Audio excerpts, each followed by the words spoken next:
Hello, hello, this is Lolly, and I am back to show you what I'm working on now. Now, this is my birthday month, and so one of the things I had requested were these silicone molds. They come in, let's see, there was 15? Yes, 15 round per tray, and there's 2 trays in a set from Amazon. I'll give you the link down below. And I wanted to play around with some ice resin making charms and pendants, and I watched a video, which I'll give you the link to down below, on how she does it. So I started playing around, and I'll show you what I have been doing and what I've learned in the process. So here's the first one. You can see how messy this gets. So I mixed the ice resin, which is a 2-part resin by Ranger, and there's part A and part B. Now, I don't know why, but everything was going smoothly, and then all of a sudden when I got down to here, this is more like, it's almost like a thick jello instead of pouring, you know?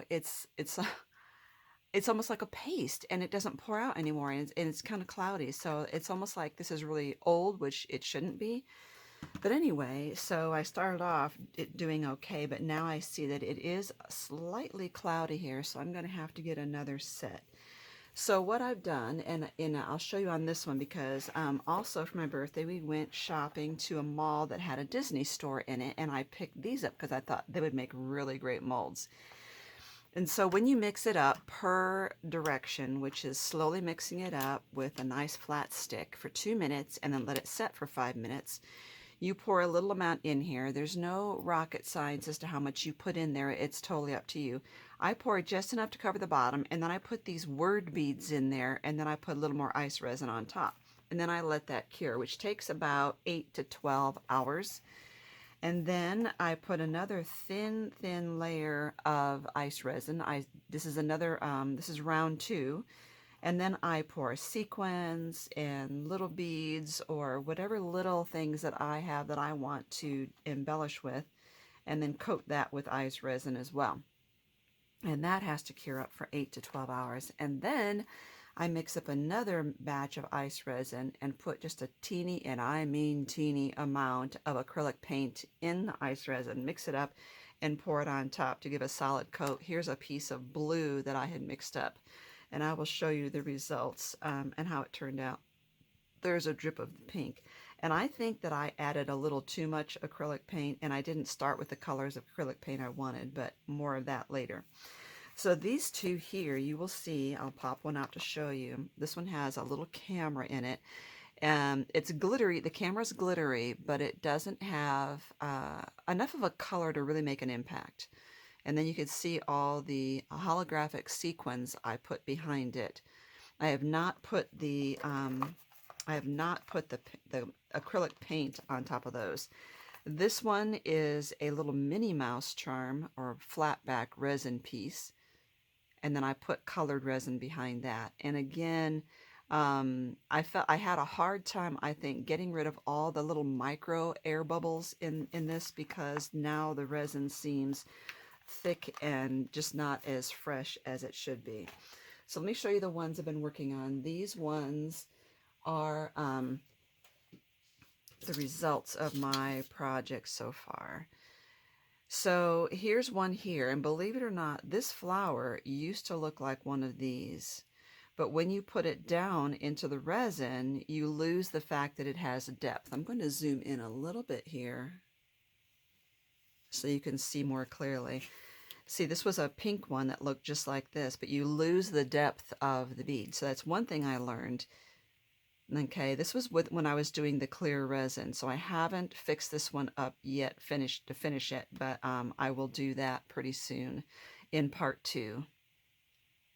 And so one of the things that I was learning is I tried to use some of these from Queen & Company.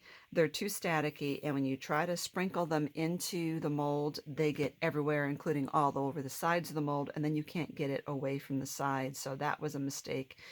And you can't really see some of these. I also use some of those little diamond things from Queen & Company. You can't see any of them really except the really bright ones. So some of the things I was putting in there I realized needed to have a little more color to them. but it really turned out well. And this one I mixed 2 different colors of resin for the back. Okay. This one turned out pretty good. You could see the little silver beads in here because I didn't put too much color back there.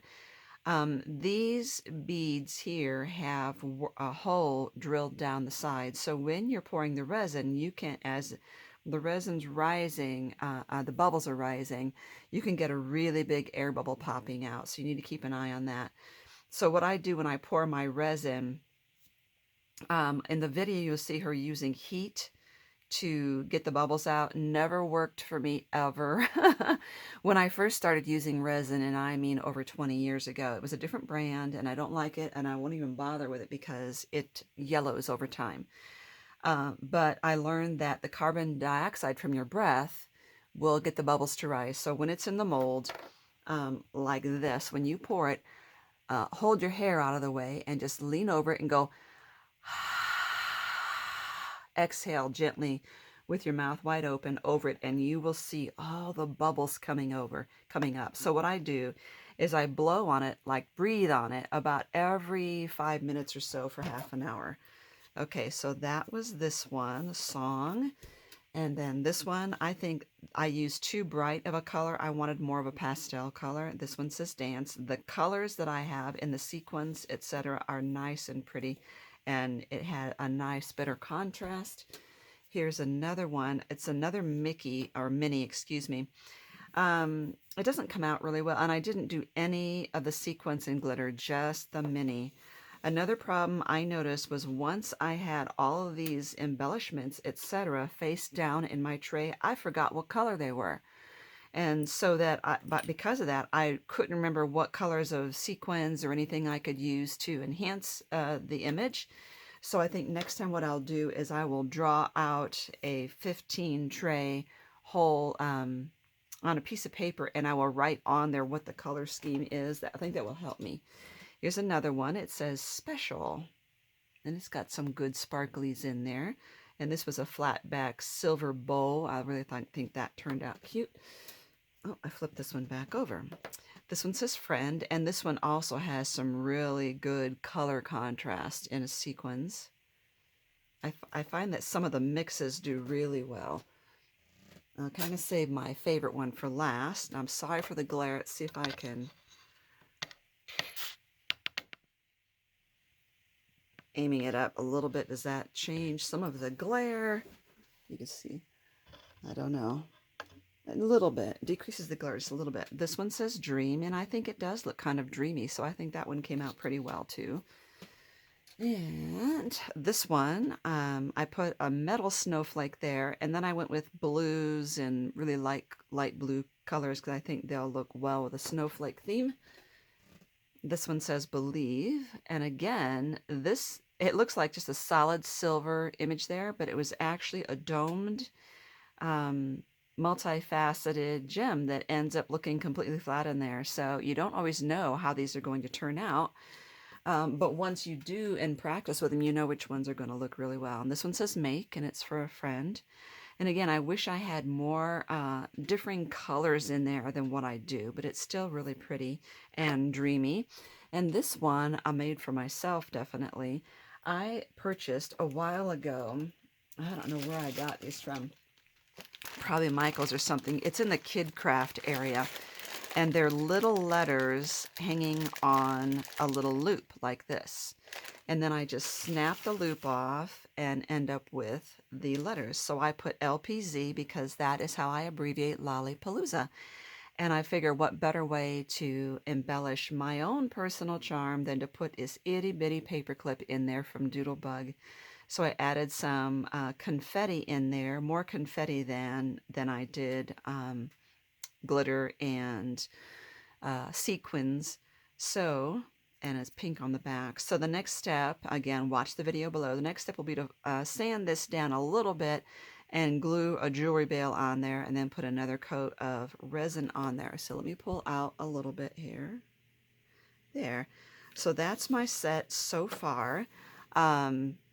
Lots of learning going on here. I know that intense colors work better in these, and you can notice, if you can, that they're all different depths because there is really no measuring system. You're just kind of putting things in there and pouring it in and kind of hoping for the best. I don't have any science involved in the process, but I think they were kind of fun, and they remind me of those old snow globes almost, but everything's encased instead of shaking around on the inside. I see itty bitty, and see, and these ones are rough against the side, and that's because I shook in there some, where, I don't know if you can see it. You can see it in here better. The green flakes are here it is. It's this confetti here, and it was also staticky and wanted to stick all over the sides. And even though I tried to scrape the sides of the molds off, I still ended up with some of them with rough edges. And so I have to see if I can sand those and then put a coat of clear over that. We'll see how that goes. So just keep in mind about using things that are going to be staticky. And even at that, I did use tweezers a lot to grab my items and drop them into my molds so that I would sort of get them exactly where I wanted them. So that's my project so far and how it's coming along. So 2, 4, 6, 8, 10. I have 11 of them here. I have 2 more in the molds here waiting for painted backs, and I need to finish doing the sequins and then a layer of solid color on the back of this one.